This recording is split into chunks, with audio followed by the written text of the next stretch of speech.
بسم اللہ الرحمن الرحیم۔ کیا آپ جانتے ہیں کہ ایک صحابی ایسے بھی گزرے ہیں جن کو خود نبی کریم صلی اللہ علیہ وآلہ وسلم نے اپنے سامنے آنے سے منع فرما دیا تھا، اور وہ صحابی اپنی ساری زندگی ہمیشہ نبی کریم صلی اللہ علیہ وآلہ وسلم کے سامنے نہیں آئے، بلکہ جب بھی بارگاہ نبوی میں حاضر ہوتے تو رسول اللہ کے پیچھے ہی بیٹھتے تھے۔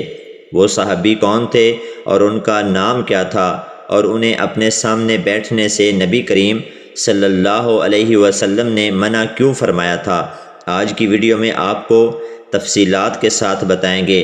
اس واقعے کا نبی کریم صلی اللہ علیہ وآلہ وسلم کے چچا حضرت سیدنا حمزہ بن عبد المطلب رضی اللہ تعالی عنہ کے ساتھ گہرا تعلق ہے، اس لیے سب سے پہلے حضرت حمزہ بن عبد المطلب رضی اللہ تعالی عنہ کی شخصیت کے بارے میں جاننا بہت ضروری ہے۔ حضرت حمزہ کی شخصیت کی مقبولیت اس قدر زیادہ تھی کہ صحابی اپنے بچوں کے نام ان کے نام سے منسوب کرتے تھے۔ پیارے آقا صلی اللہ علیہ وآلہ وسلم اپنے چچا سے بے حد محبت کیا کرتے تھے۔ ایک دفعہ ایک صحابی نبی صلی اللہ علیہ وسلم کی بارگاہ میں حاضر ہو کر عرض کرنے لگے، میرے ہاں لڑکے کی ولادت ہوئی ہے، میں اس کا کیا نام رکھوں؟ تو نبی رحمت نے ارشاد فرمایا، لوگو، میں اپنے چچا حمزہ سے محبت کرتا ہوں، لہٰذا انہی کے نام پر اپنے بچوں کے نام رکھو۔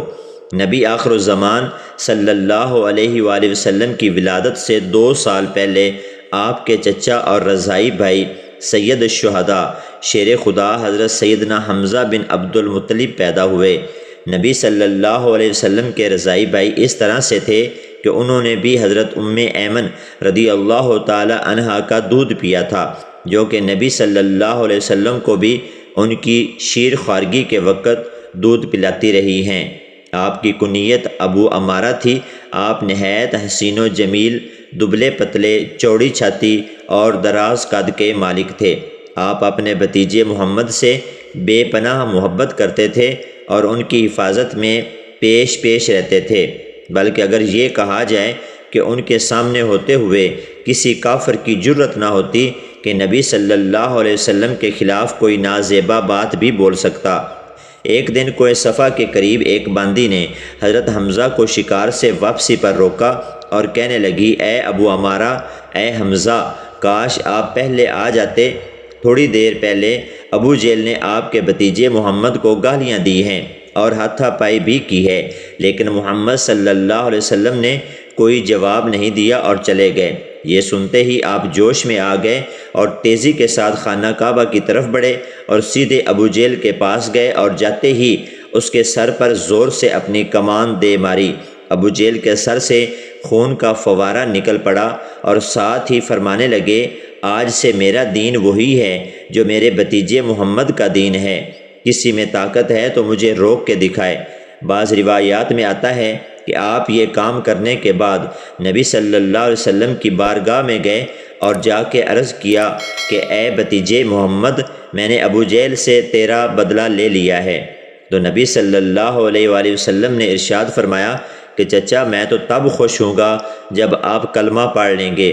تو یہ سن کر حضرت حمزہ رضی اللہ تعالی عنہ آپ صلی اللہ علیہ وآلہ وسلم پر ایمان لائے اور کلمہ پڑھ لیا، اور خانہ کعبہ میں جا کے اعلان کیا کہ آج سے میرا دین وہی ہے جو نبی محمد صلی اللہ علیہ وسلم کا دین ہے۔ ہجرت مدینہ کے بعد آپ مدینہ تشریف لائے تو اسلامی لشکر کے پہلے علمدار بنے۔ 2 ہجری میں ہونے والی پہلی جنگ میں آپ نے بے شمار کافروں کو جہنم واصل کیا۔ مکہ کے مشہور پہلوان رکانہ کو حضرت حمزہ نے ہی ختم کیا تھا، جس کے بعد پورے عرب میں حضرت حمزہ رضی اللہ تعالی عنہ کی دھاک بیٹھ گئی تھی۔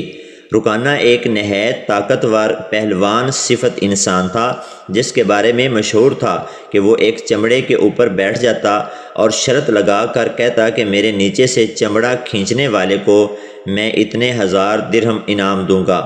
وہ سارا چمڑا پھٹ جاتا لیکن اس کے نیچے سے کھینچا نہ جا سکتا تھا۔ اس طاقتور اور مغرور شخص کو سیدنا حمزہ نے ایک ہی وار میں جہنم واصل کیا۔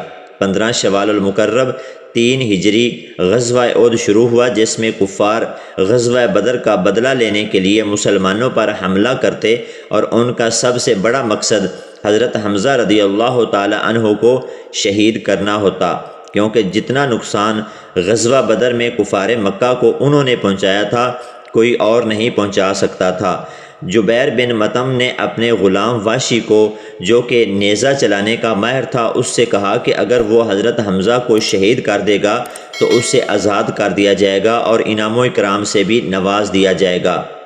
ابو سفیان کی زوجہ ہند نے بھی واشی کو کثیر انعام کا لالچ دیا، کیونکہ ہند کے باپ عقبہ کو حضرت حمزہ نے جنگ بدر میں قتل کیا تھا۔ چنانچہ واشی نے حضرت حمزہ کو دھوکے سے، جب وہ کسی اور سے لڑائی میں مشغول تھے، اس نے اس دوران حضرت حمزہ کے پیٹ میں نیزہ مار کر بے دردی سے شہید کر دیا۔ یہ سارا واقعہ اسی طرح بخاری اور مسلم میں روایت ہوا ہے۔ ہندا نے حضرت حمزہ کا پیٹ چاک کر کے ان کا کلیجہ نکال کر حضرت حمزہ کے ناک اور کان کاٹ کر انہیں لڑی میں پرو کر ان کا ہار بنا کر انہیں پہن کر مکہ میں داخل ہوئی۔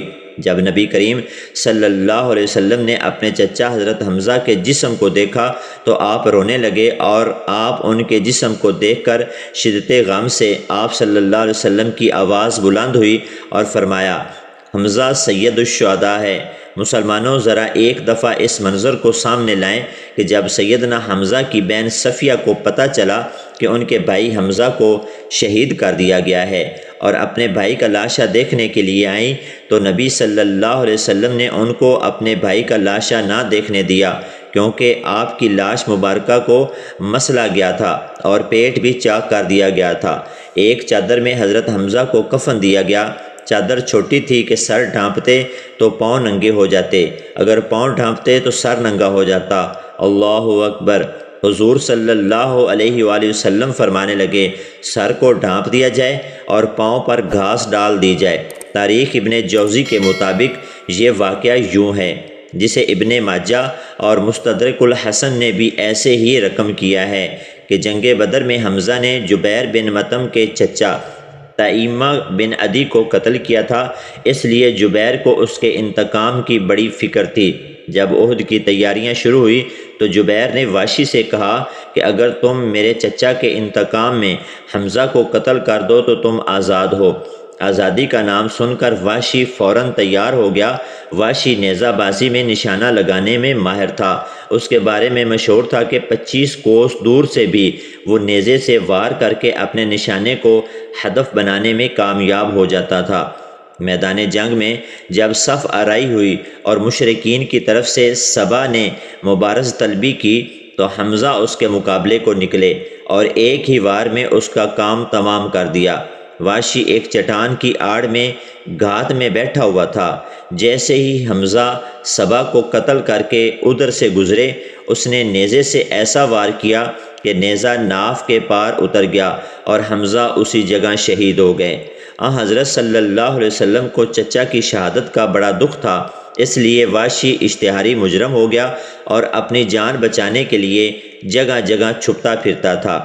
اس کو آزادی اور انعام و اکرام تو بے شمار مل چکا تھا، لیکن اب اس کو مسلمانوں کی طرف سے جان کا خطرہ تھا۔ المستدرک الحاکم کے مطابق اپنے مالک جبیر بن مطعم سے آزادی حاصل کر لینے کے بعد وہ مکہ کے کسی دور گاؤں میں پناہ گزین ہو گیا تھا، اور جب مکہ فتح ہو گیا اور مسلمان مکہ مکرمہ میں آ گئے اور نبی صلی اللہ علیہ وسلم نے بھی مکہ مکرمہ میں اپنا شاندار خطاب فرمایا تو واشی نے طائف میں پناہ لی۔ جب طائف کا وفد حضرت صلی اللہ علیہ وسلم کی خدمت میں جانے لگا تو لوگوں نے واشی سے کہا کہ محمد صلی اللہ علیہ وسلم نے فتح مکہ کے بعد عام معافی کا اعلان کیا ہے، یہاں تک کہ انہوں نے اپنی سگی بیٹی کے قاتل کو بھی معاف کر دیا ہے اور اپنے درینہ دشمن ابو سفیان کو بھی معاف کر دیا ہے، بلکہ اس کے گھر کو باقی لوگوں کے لیے جائے امان قرار دیا ہے۔ یہ اچھا موقع ہے، تم بھی وفد کے ساتھ چلے جاؤ، کیونکہ رسول اللہ صلی اللہ علیہ وسلم سفیروں کے ساتھ برا برتاؤ نہیں کرتے۔ لوگوں کے کہنے سے واشی ساتھ ہو گیا اور مدینہ پہنچ کر دفعتاً کلمہ پڑھتے ہوئے رسول اللہ صلی اللہ علیہ وآلہ وسلم کے سامنے آ گیا۔ حضرت حمزہ رسول اللہ صلی اللہ علیہ وسلم کے بڑے محبوب چچا تھے۔ آپ پر ان کی شہادت کا نہایت شدید اثر تھا، لیکن واشی اولاً سفیر کی حیثیت سے اور پھر مسلمان ہو کر آئے تھے، اس لیے ان کے ساتھ کوئی برا سلوک نہیں ہو سکتا تھا۔ تاہم آپ نے ان کے چہرے پر نظر ڈالنا گوارا نہ کیا۔ واشی سے پوچھا، تم ہی نے حمزہ کو شہید کیا تھا؟ انہوں نے پریشان ہو کر عرض کیا، آپ صلی اللہ علیہ وسلم نے جو سنا ہے صحیح ہے۔ نبی کریم صلی اللہ علیہ وآلہ وسلم نے فرمایا، واشی تیری معافی قبول ہے، پر اگر ہو سکے تو تم اپنا چہرہ مجھے نہ دکھلاؤ۔ واشی تعمیل ارشاد میں فوراً ہٹ گئے، اور اس کے بعد بھی جب کبھی حضرت واشی رضی اللہ تعالی عنہ نبی صلی اللہ علیہ وسلم کی بارگاہ میں حاضر ہوتے تو اپنا چہرہ آپ صلی اللہ علیہ وسلم کو نہ دکھاتے، بلکہ نبی صلی اللہ علیہ وسلم کے پیچھے بیٹھتے۔ اللہ اکبر! کیا صبر ہوگا حضرت واشی کا، کیا بیتی ہوگی ان پر کہ دو جہانوں کا تاجدار، جس کی ایک جھلک کو فرشتے بھی بےتاب رہتے ہیں، وہ واشی کے سامنے تھے، مگر وہ دل بھر کر ان کی زیارت نہ کر سکتے تھے۔